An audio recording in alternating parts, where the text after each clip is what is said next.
Halo, apa kabar Anda semua? Semoga selalu dalam keadaan sehat walafiat, tetap semangat, senang sekali kembali bertemu dalam program Baca Berita di Balik Berita Auto Record. Masih terus bersama saya Hersubun Arif. Dan saya Agi Beta senang sekali menjumpai Anda hari ini. Dan sepertinya Mas Hersu tadi sedang berlibur ya. Kita temani Mas Hersu berlibur. Keluar kota sebentar gitu ya, Mhm. menemani keluarga gitu ya, kumpul-kumpul. Tapi nggak apa-apa, tetap kita masih menyempatkan untuk ngobrol bersama Mbak Agi dan juga tentu teman-teman. Mohon maaf kalau agak noise sedikit ya suaranya ya, karena Mhm. outdoor gitu. Tapi saya kira meskipun jalan-jalan nggak bisa kita lepas dari mengamati berbagai pemberitaan di media hari ini ya, Mbak Agi. Kalau kalau Anda amati apa nih dari sisi politik, pasti yang masih tetap ramai soal pencapresan ya, dan kemana kira-kira Demokrat akan berlabuh, dan kemudian juga apa manuver dari Prabowo setelah ditinggal pergi Caimin dan sebagainya, itu masih sangat kuat topiknya Mbak Agi ya. Iya, iya, betul sekali Mas Hersu. Jadi memang kemarin sejumlah kejadian sedang berlangsung ya, termasuk juga dari koalisi eh, Nasdem dan PKB ya, karena kemarin kan melakukan pertemuan gitu, rencananya di mana PKS juga akan datang, tapi PKS ternyata belum datang dan masih menunggu keputusan dari PKS. Bagaimana? Saya rasa sih PKS akan tetap bergabung dengan koalisi tersebut, begitu ya Mas Hersu. Tapi mungkin akan ada sejumlah kesepakatan. Jadi itu masih tetap menarik soal politik yang berkaitan dengan hendak kemana gitu kan, membangun kekuatan gitu dan sebagainya gitu. Tapi sebelum kita ngomongin politik, saya kira saya jujur aja nih sedikit kepo nih Mbak Agin, dan tolong dibantuin nih apa ceritanya itu. Kok saya lihat rame banget itu, ada seleb gram gitu. Ini dari Probolinggo. Jadi sekarang itu seleb itu banyak, dari kota-kota kecil pun banyak sekali. Dan tapi yang menarik ini ternyata istrinya polisi gitu ya. Saya tadinya kaget-kaget, saya pikir siapa ya kalau di daerah kan polisi itu paling tinggi Kapolres lah gitu. Saya istrinya Kapolres karena pakai Alphard. Istri Kapolres pakai Alphard aja saya udah kaget-kaget gitu. Tapi begitu saya tahu loh, kok ini ternyata katanya eh, suaminya pangkatnya Bribka. Jadi ini brigadir kepala. Ini kalau di tentara levelnya sersan gitu ya. Itu kok gaya hidupnya luar biasa banget gitu ya. Apa nih ceritanya nih Mbak Agi, dan belum lagi juga ada soal ribut-ribut nih Wulan Guritno yang kemarin disebut soal dia akan diperiksa karena dia disebut menjadi endorser judi online, tapi malah mau dijadikan sebagai duta judi online, judi anti judi online dong ya, bukan dia. Apa sih ceritanya ini Mbak Agi? Iya, ini memang cukup ramai ya Mas Irsu sejak sepekan terakhir ini. Ini ada seorang selebgram dan TikTok lah begitu ya, bernama Luluk Sofiatul Janah begitu, yang kemudian awalnya itu dia memaki seorang siswi SMK begitu yang sedang melakukan magang di sebuah supermarket besar lah begitu, tuh semacam Toserba itu yang cukup besar kalau di kota Probolinggo. Dan kemudian anak SMKN 1 kota Probolinggo ini kebetulan ada komunikasi yang tidak menyenangkan gitu Mas Irsu. Kalau ya ini bisa dikatakan bahwa si Ibu Lulu ini memaki siswa tersebut begitu, dan kemudian eh, rekamannya itu beredar karena ternyata direkam oleh laki-laki begitu, ada suaranya. Jadi ketika dia sedang memarahi siswi tersebut itu direkam oleh kelihatannya seorang laki-laki, karena kemudian ada suara laki-laki yang ikut. Kalau saya melihat sih ini tidak bijak ya, karena laki-laki yang bersuara di tengah-tengah di mana si Lulu ini berbicara itu seperti mengompori begitu, bukan yang mendamaikan, malah ikut menyalahkan gitu. Ya dek, kamu kan ini masih masih siswa, kamu jangan gini-gini dan sebagainya begitu. Tapi yang sangat disayangkan oleh netizen, kejadian itu diunggah Mas Hersu di TikTok sehingga menjadi ramai. Jadi ini bukan sesuatu yang direkam dan kemudian bocor, bukan.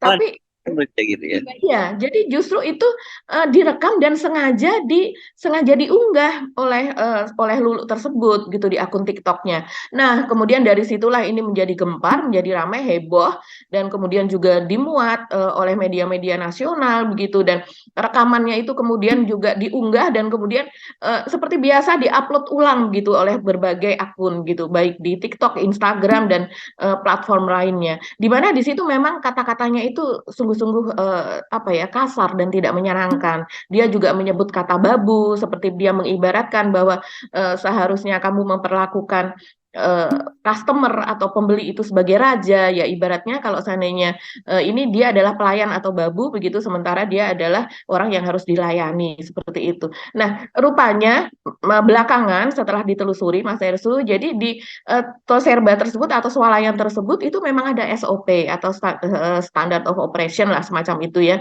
bahwa setiap siswa magang di situ atau pegawai di situ harus memberitahukan kepada customernya atau pelanggannya dengan mengatakan bahwa kalau barang tidak jadi dibeli, tolong langsung diberikan kepada kasir begitu. Nah, itu rupanya yang membuat si Lulu ini kemudian tersinggung karena dia merasa dia membeli pakaian anak kecil gitu dalam jumlah cukup banyak karena rupanya dia adalah seorang ibu beranak tiga begitu. Istri dari seorang apa Mas Hersu Bribka ya dia ya suaminya. Brigadir kepala lah ya tuh. Brigadir kepala ya. Kalau di tentara itu ya. Jadi ya bicara lah ini ya. Iya, iya. Dan kemudian diberitahukan demikian dan dia kemudian tersinggung. Nah, sementara si siswa ini ya namanya juga anak-anak masih SMK gitu ya. Kalau menurut gurunya dari kepala sekolah dari pihak SMKN 1 yang kemudian juga ikut bersuara dengan suara terbata-bata dan wajah terlihat apa sedih begitu ya. Karena anak ini kemudian trauma Mas Hersu. Trauma tidak ingin melanjutkan proses magangnya.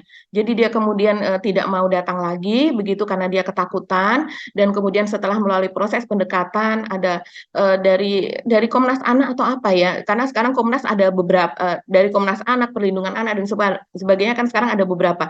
Tapi artinya ada pendekatan juga dari LSM begitu untuk karena dia masih usia anak-anak agar dia mau magang kembali dan dari pihak swalayan pun juga memberlakukan kebijakan bahwa karena dia trauma bertemu dengan customer jadi dia diberikan posisi di bagian back office atau bagian administrasi saja. Ini sungguh-sungguh sesuatu yang sangat tidak bijak. Inilah yang kemudian membuat akun dari Lulu Sofiatul tersebut diserbu dan dia terpaksa menutup kolom komennya. Dan akhirnya setelah akun dari Lulu Sofiatun ini ditutup, akhirnya netizen itu menyerbu akun dari suaminya yaitu Bribka Nuril. Jadi banyak sekali dan kemudian seperti biasa netizen itu berbagai macam mereka ya selain menasehati mereka juga merasa kecewa, marah dan sebagainya. Salah satu yang menasehati yang saya rasa cukup bagus adalah bahwa seharusnya sebagai orang yang sudah dewasa apalagi memiliki anak Lulu Sofiatun ini seharusnya dia tidak memarahi karena dia melihat saja anak ini tidak memakai baju seragam pegawai Mas Hersu, dia memakai baju SMA, SMK begitu ya, yang putih abu-abu itu tadi. Jadi pasti kelihatan begitu, apalagi kalau saya sering melihat anak di daerah begitu ya, mereka sering wajahnya kan polos begitu, beda dengan anak-anak yang di Jakarta. Itu kelihatan bahwa dia masih anak-anak begitu, dilihat dari wajahnya. Memang kebanyakan sudah diblur, tapi pas awal-awal itu ada wajah aslinya. Jadi seharusnya dia paham gitu, dia sedang memarahi seorang anak yang berusaha untuk mencoba bekerja. Harusnya dia justru menasehati. Itu nasihat dari netizen gitu. Dan sungguh tidak bijak kalau seandainya dia kemudian menjatuhkan apa ya, apalagi itu dilihat juga oleh orang lain gitu, bukan mengajak dia untuk berbicara dengan misalnya yang bertanggung jawab, koordinator dari pihak swalayan dan sebagainya begitu Mas Hersu. Dan mungkin Mas Hersu heran kenapa ada selegram TikTok itu di daerah begitu ya? Ya karena memang ini Luluk ini kalau kita Saya nggak tahan tuh lihatnya, waduh kayak saya pikir ini istri sultan gitu loh. ya mungkin dia memang memposisikan demikian. Kalau saya lihat sih dia memposisikan dirinya demikian Mas Hersul. Karena memang dia menerima beberapa endorse begitu ya. Namanya kalau di daerah itu dia sudah menerima endorse itu sepertinya sudah sesuatu yang apa ya levelnya di atas orang biasanya begitu ya. Dan kemudian juga kalau dilihat dari ininya dia memang berusaha memperlihatkan dirinya seperti itu begitu. Seperti misalnya ada unggahan-unggahan ketika dia sedang berada di luar negeri gitu terus kemudian juga dengan baju yang apa ya maksudnya baju yang lumayan terbuka begitu ya sebagai seorang bayangkari yang biasanya kita tidak mengenalnya tidak dengan demikian lah ya apalagi dia masih istri Bribka dan suaminya juga bertugasnya di Polsek Mas Hersu bukan di Polres begitu ini yang kemudian dicecar gitu ya oleh netizen dan apalagi ketika dia kemudian hendak didamaikan ini kan sepertinya ujung-ujungnya restoratif justice gitu ya ketika hendak didamaikan diramaikan itu dia sedang berada di Bali, sedang melakukan pekerjaan. Mungkin ya sebagian pekerjaan dari endorsement itu tadi begitu. Dan kemudian juga yang tidak bijak dikecam juga oleh netizen adalah sikap si Bribka Nuril tersebut yang sepertinya dia kalau seandainya benar suara yang terekam di video itu adalah suara dari si suami, dia sungguh-sungguh tidak bijaksana karena justru kesannya seperti mengompori sikap dari istrinya yang memaki-maki anak SMK tersebut. Ini memang kan ya, kayak kelihatannya era media sosial ini kita mesti harus bijak-bijak ya dalam soal Ya, begini-begini. betul. Mhm. Iya, Jadi itu apa ya? Ini sindrom jadi seleb gitu. Kelihatannya di Indonesia orang tuh seleb itu jadi apa ya, target dikejar ya, karena memang kelihatannya selain apa ya, selain mungkin menghasilkan sesuatu duit yang mhm, mhm. juga mereka merasa punya status sosial tersendiri itu. Ya, makanya saya Betul. lanjut ketika di daerah kok banyak muncul seleb-seleb semacam itu, dan kebanyakan sebenarnya realitas hidup mereka itu tidak seperti yang mereka tampilkan di Mhm, di media sosial loh ya. Sebenarnya mhm, jauh dari itu tadi yang saya sebut. Kan ada video dia pakai pakai mobil Alphard dikawal oleh patwal dan sebagainya gitu kan. Ini kan kelas, ya kelas perwira, istrinya istri perwira gitu. Dan sebenarnya Kapolres pun menurut saya nggak pantas pakai Alphard itu gitu. Kalau kelas pengusaha ya pantas gitu. Tapi ini hanya petugasnya di polsek pun, dan bukan kapolsek juga ya, dia hanya petugas saja, apa ya, kepala seksi atau apa di situ kalau di polsek itu ya. Iya, iya, iya betul Mas Ersu. Itu dia ya. Oke lah, Mhm, tinggalkan soal ini. Mungkin kita kalau kalau Wulan Guritno ini, nah ini kalau ini memang dia adalah seleb ya, dia dan sosialita, seleb dan sosialita juga kalau itu di tingkat nasional lah Mbak ya, karena dia seorang bintang film ya, cukup dikenal gitu. Tapi kasus yang terbaru ini saya nggak terlalu mengikuti. Saya cuma sempat membaca-baca, kata dia itu sebenarnya kasus sudah lama, kenapa sekarang diungkit lagi? Kalau nggak salah begitu kasusnya Mbak Gia. Iya, jadi sedikit menyambung kepada yang tadi kasus Lulu Nuril itu kemarin sudah kemarin berarti hari Rabu ya sudah terjadi perdamaian gitulah dipertemukan gitu dengan orang tua dari anak siswa tersebut dan kemudian baik Lulu maupun suaminya menangis gitu ya dipertemukan dengan ada Kapolres dan sebagainya begitu ya. Kita berharap supaya dengan segala kerendahan hati dan kesadaran diri, saya mengucapkan permohonan maaf yang sebesar-besarnya atas ketidakbijaksanaan saya dalam menggunakan media sosial yang telah menyebabkan kegaduhan dan perhatian masyarakat saat ini. Saya sangat menyesal dan memohon maaf bahwa apa yang saya sampaikan dan saya lakukan di platform IG, Lulu Nuril dan TikTok Produk Madura tidak sepantasnya untuk dilakukan. Saya sadar bahwa media sosial adalah salah satu alat dalam berkomunikasi dan berbagai informasi. Namun saya telah kehilangan kendali dan melakukan hal-hal tidak terbukti sehingga menyebabkan kondisi anak tidak nyaman bagi saudari Laila Nur Afni Sohibah dan keluarga SMK 1 Probolinggo serta institusi Polri dan organisasi Bayangkari. Saya berjanji akan lebih bijak dan beretika dalam menggunakan media sosial. Nangis ya. Netron. Hari ini adalah pelajaran yang sangat berharga bagi saya. Terima kasih atas perhatiannya. Sekali lagi saya mohon maaf yang sebesar-besarnya. Wassalamualaikum warahmatullahi wabarakatuh. Istri-istri para polisi ini ya tidak seperti itulah begitu ya, melakukan sesuatu yang bisa dicontoh ya sesuai dengan pekerjaan suaminya lah kan. Pak Listio Sigit Kapolri begitu juga sudah berkali-kali begitu, tidak hanya sekali tapi menekankan soal soal apa etika dan adab itu. Nah kemudian kalau soal Wulan Guritno ini memang Mas itu ini memang dilaporkan, tapi saya rasa ini tidak hanya soal Wulan Guritno karena saya tuh termasuk yang sebel Mas Hersu. Kalau membuka YouTube misalnya, itu langsung ada apa artis begitu yang mempromosikan judi online. Memang dia bilang mengatakannya adalah itu adalah game online gitu. Kalau kamu sedang gabut, kamu sedang tidak ada kerjaan, yuk main game online di sini menghasilkan loh. Game game apa yang menghasilkan begitu ya? Ya tentunya kalau game itu memang ada taruhan di situ. Kalau seandainya game itu memang ada permainan di situ yang kemudian kita bisa menghasilkan poin, diubah menjadi uang dan sebagainya. Dan itu udah pasti judi online Mas Hirsu. Jadi eh, sebel sebetulnya begitu ya dan heran bagaimana bisa selama sekian bulan bahkan bertahun-tahun itu si artis begitu bisa mempromosikan judi online itu tanpa di take down. Ini ada apa begitu? Kalau saya saja membuka akun medsos begitu langsung ada promosi tersebut tentunya tidak mungkin kalau Kominfo juga tidak menerima promosi tersebut begitu ya di akun-akun pegawai Kominfo. Nah, kalau khusus untuk Wulan Guritno ini memang dia dilaporkan ke Bareskrim Mas Ersu ke ke Direktorat Cyber, yaitu karena dia mempromosikan judi online. Memang kejadiannya ini yang tahun 2020 lah begitu ya, dan kemudian mungkin belakangan dia sudah tidak mempromosikan lagi, tapi memang hal seperti ini sampai sekarang pun masih ramai, Mas Hersu. Jadi kalau yang daftar yang dilaporkan ke Bareskrim itu ada sekitar 26 public figure. Jadi profesinya itu ada selegram, ada artis, terus kemudian ada penyanyi, ada aktor, film dan sebagainya.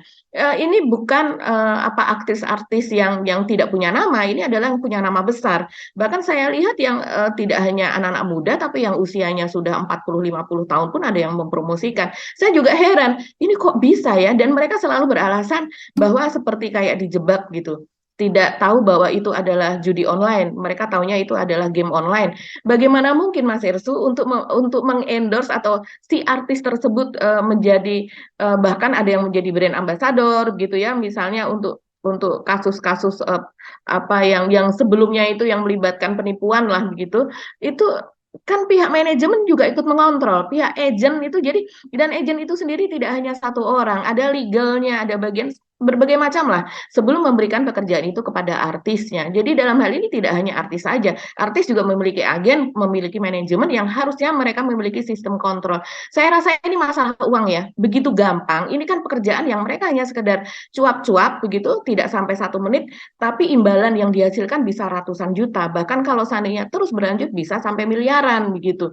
Jadi pekerjaan yang sungguh-sungguh tidak memerlukan effort cukup besar, tidak memerlukan talent yang signifikan begitu, tapi cukup dengan menjual namanya saja begitu untuk menarik orang untuk mengikuti judi online yang dia tawarkan. Ini berbahaya sekali Mas Hersu, karena judi online ini kan sangat-sangat merusak bangsa. Orang sampai bunuh diri, orang sampai jual rumah, orang sampai tidak bisa menyekolahkan anaknya dan sebagainya. Ini kerusakannya sangat-sangat besar. Menarik itu kan ada ide dia mau dijadikan duta tadi yang jadi duta di online, dan kemudian saya baca juga di situ bercandanya ini nanti siapa tadi si Nuril selebgram yang di Probolinggo ya tadi itu ya. Oh iya, iya. Restoratif justice ini mau dijadikan duta apa dia kalau yang itu? Untuk duta anak magang. Duta memaki anak magang begitu ya. Iya memang sih dari Menkominfo ya, Menteri Kominfo yaitu Budi Aris Setiadi ini tanggal 4 September yang lalu sesudah bertemu dengan rapat kerja dengan Komisi 1, dia memang mengatakan kepada media bahwa ada kemungkinan ini Wulan Guritno begitu, tidak hanya dia tapi juga artis lainnya akan dijadikan jurkam. Jadi duta anti judi online dan kemudian menjadi juru kampanye agar orang melek judi online. Alasannya adalah bahwa mereka itu beralasan tidak paham bahwa yang mereka promosikan adalah judi online. Mereka tahunya itu adalah game, sehingga mereka akan terus kemudian akan dijadikan jurkam gitu. Jangan sampai tertipu seperti mereka. Ini juga aneh sih Mas Yesu, makanya kemudian ramai sekali. Ini berita ini sebetulnya cukup ramai, cuman karena kita off the record selama ini lebih concern kepada berita politik ya, jadi kita berita ini memang belum pernah kita bahas, tapi ini sesuatu yang aneh. Kalau seandainya orang yang terlibat narkoba kemudian menjadi duta narkoba, orang yang tidak bisa mengucapkan Pancasila begitu, 5 sila dari Pancasila kemudian dijadikan duta Pancasila. Ini kan sudah berkali-kali ini Mas Yersu terjadi, dan orang bertanya ini maksudnya apa ya, dan tidak efektif juga gitu. Harusnya kemarin itu yang anggota DPRD DKI yang dari PDIP yang dipecat itu jangan dipecat dong. Dia juga jadi duta untuk judi slot juga. Itu ada netizen yang mengatakan itu juga persis seperti Mas Hersu. Harusnya dia jadi duta anti slot begitu. Nah, ya.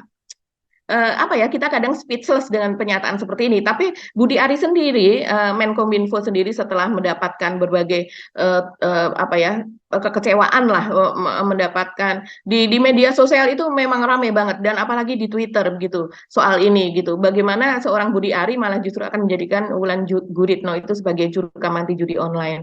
Kenapa bukan orang yang memang tidak betul-betul melakukan judi online atau artis-artis yang memang memiliki etika, yang memiliki adab, dan kemudian dia menolak judi online, dia menceritakan soal bagaimana cara dia mengetahui. Jadi yang cerdas lah, artis-artis cerdas, bukan yang malah yang seperti ini. Wulan Guritno ini kalau saya kenal, ini adalah orang artis yang cerdas, Mas Hersu. Jadi dia memiliki dia juga memiliki kapasitas tersendiri lah sebagai bintang film, dia juga bintang film yang bagus.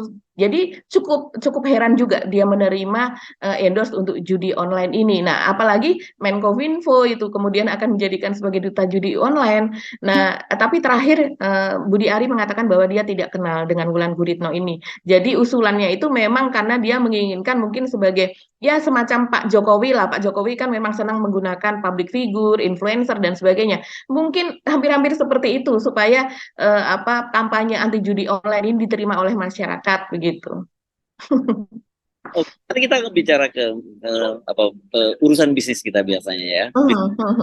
Politik ini perkembangan terbaru menurut saya yang sangat menarik ini, satu tentu saja keputusan Demokrat, katanya udah Demokrat itu betul-betul dibakar jembatannya untuk kembali ke koalisi perubahan persatuan. Yang menarik menyatakan bahwa kecenderungannya memang sulit untuk membangun poros baru. Nah, artinya kan kemarin ada wacana semacam itu. Artinya kalau nggak membangun poros baru ya alternatifnya dia memilih antara Ganjar atau Pak Prabowo, kan begitu pilihannya. Dan yang lebih menarik lagi, mereka menyatakan bahwa ini 38 DPD tidak ingin kembali, bersakit hati, tidak ingin kembali ke koalisi perubahan persatuan, dan mereka juga menyatakan tidak lagi untuk memasang target tinggi menjadi calon wakil presiden. Nah, saya bilang kenapa nggak dari kemarin ya, mesti kayak gini. Ini kan putusannya beres, sebenarnya lebih enak itu daripada lain, tapi dengan posisi yang lebih rendah, bargainingnya kan pasti lebih rendah kalau bergabung dengan yang lain gitu. Dan kemudian bagaimana dengan semangat narasi perubahan yang selalu kami sampaikan seperti itu gitu. Iya, sepertinya narasi perubahan akan berubah ya Mas Hersu. Ya itulah kenapa disebut perubahan, karena dia akan berubah begitu kan ya. Ya, dalam hal ini saya rasa dia akan masuk ke dalam sebuah koalisi yang baru karena dia datang belakangan, maka dia juga tidak bisa, saya rasa dia kemudian mengambil take position yang kemudian lebih tinggi daripada yang lainnya, walaupun dia membawa elektabilitas atau suara yang lebih tinggi seperti Demokrat seandainya masuk ke Ganjar Pranowo.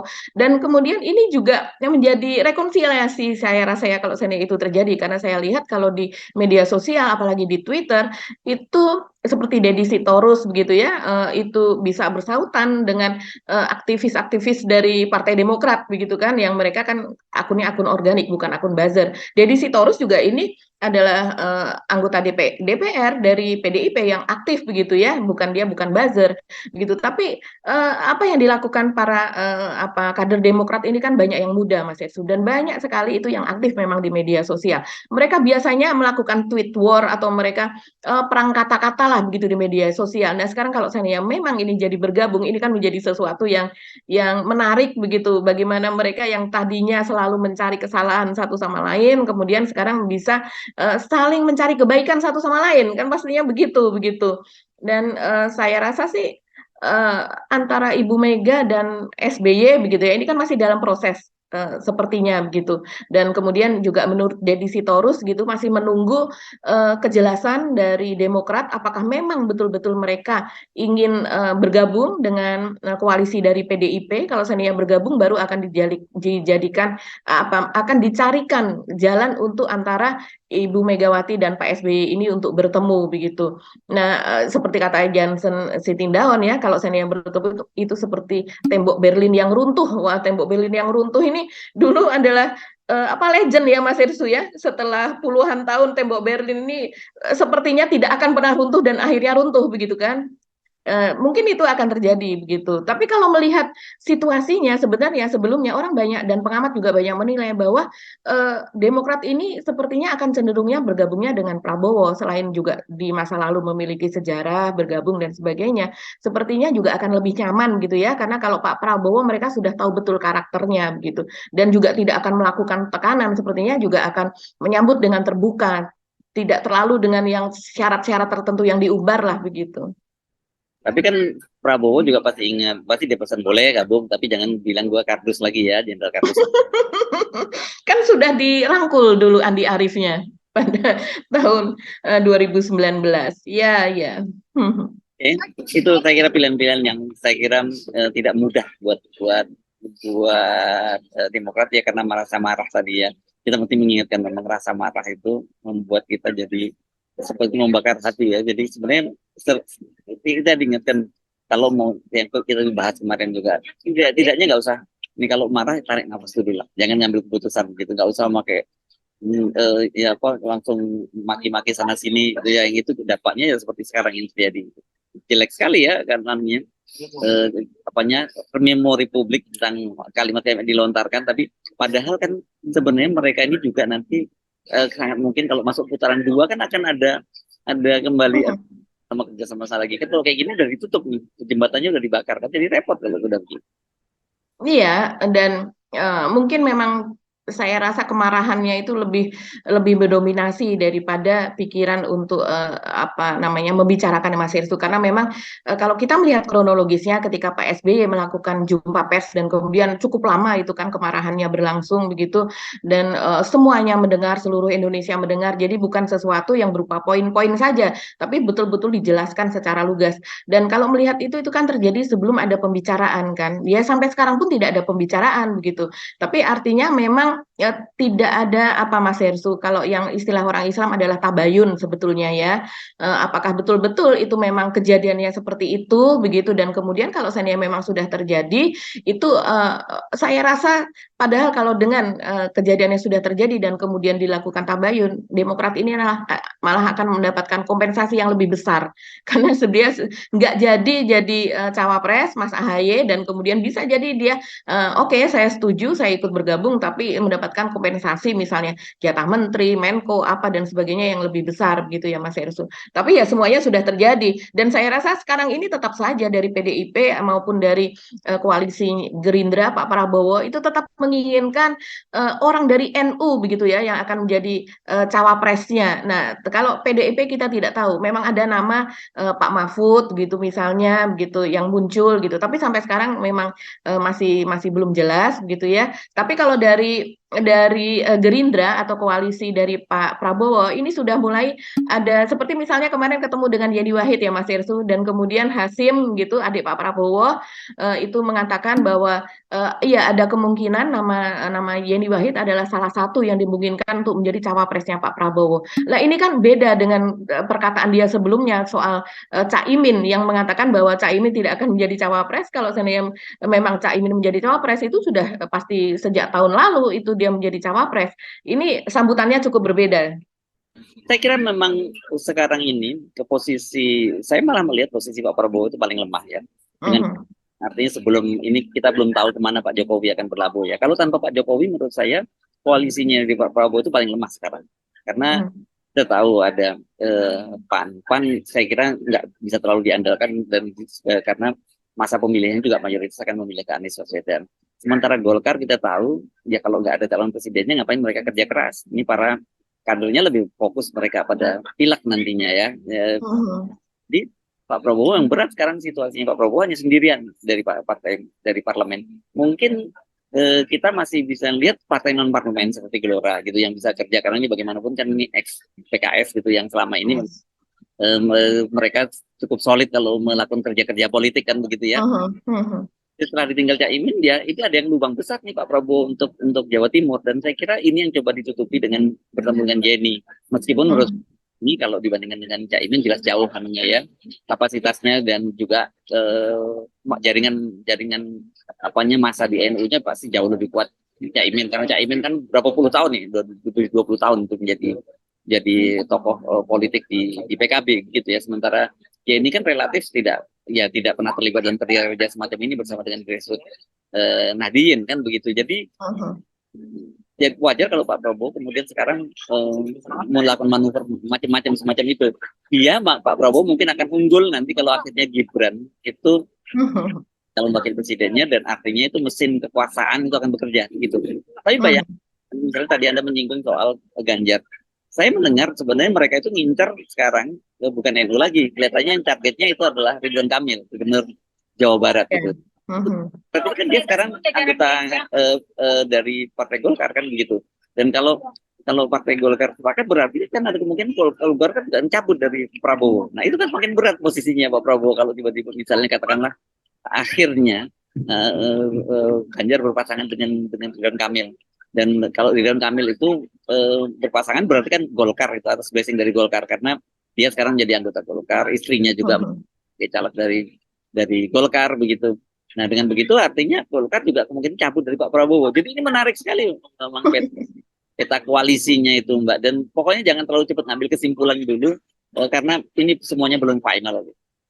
Iya, iya betul. Dan kemudian juga Ridwan Kamil ini juga masih menjadi pasti pertimbangan yang cukup pertimbangannya harus cukup teliti begitu ya Mas Ersu. Karena belakangan Ridwan Kamil juga bermusuhan dengan kelompok Islam, kita bisa katakan demikian, mendapatkan protes keras dari kelompok Islam karena dia ingin mendirikan patung di Gor Saparua di Jawa Barat ya, sekitar 20 meter patung Bung Karno begitulah ya, yang orang kemudian menuduhnya itu untuk mengambil hati Ibu Mega seperti biasa kan, orang-orang mendirikan patung untuk mengambil hati PDIP, Bu Mega dalam hal ini, dan kemudian sampai terakhir juga dia isu ini masih terus bergerak begitu karena memang belum dibatalkan juga sepertinya seperti itu, dan sampai akhir jabatannya juga dia terus mendapatkan protes begitu.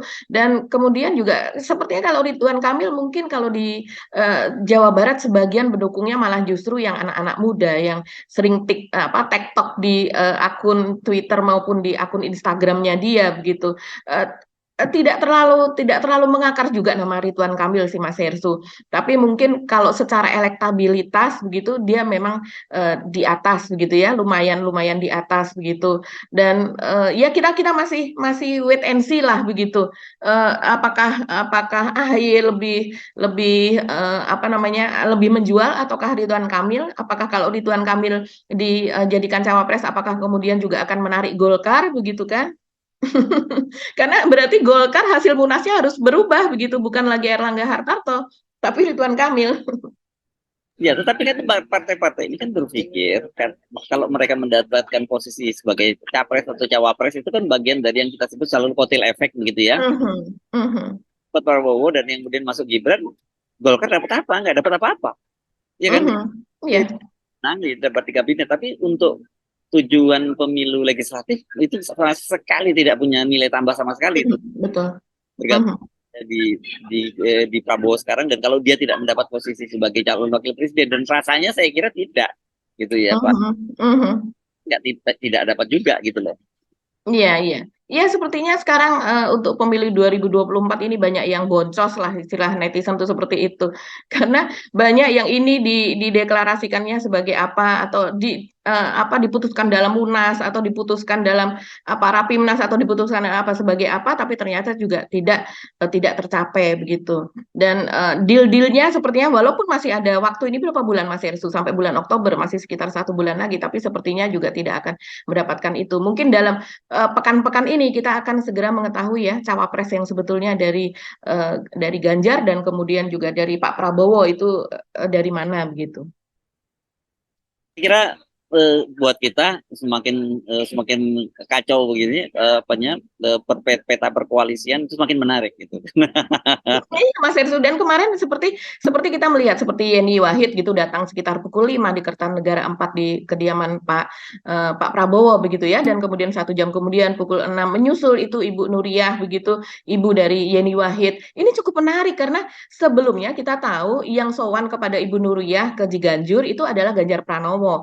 Sementara 2 calon lainnya yaitu Anies dan juga Prabowo belum sowan ke kediaman begitu. Tapi malah justru kemarin Ibu Sinta Nuriyah itu malah datang ke kediamannya Prabowo menyusul Yeni, walaupun mungkin ya kita tahu Ibu Sinta ini kan dalam keadaan fisik yang tidak baik begitu ya. Jadi dia tidak turun begitu. Walaupun demikian juga ada percakapan dengan Prabowo karena Prabowo kemudian menghampiri ke mobilnya dan terjadi percakapan antara Yeni, Ibu, dan kemudian dengan Prabowo. Dari situ saja kita sudah melihat seorang Sinta Nuriyah mendatangi Prabowo, dan Yeni pun mengatakan bahwa Prabowo adalah dalam prioritas teratas, kurang lebih dia mengatakan demikian, dari 2 antara capres, yaitu kalau Anies dia sudah tidak, karena dia sudah mengatakan bahwa siapapun yang cawapresnya Caimin maka dia tidak akan mendukung mendukung begitu. Dan kita tahu juga Yeni ini adalah sebagai anggota dari PBNU begitu ya Mas Hersu, yang tentunya ya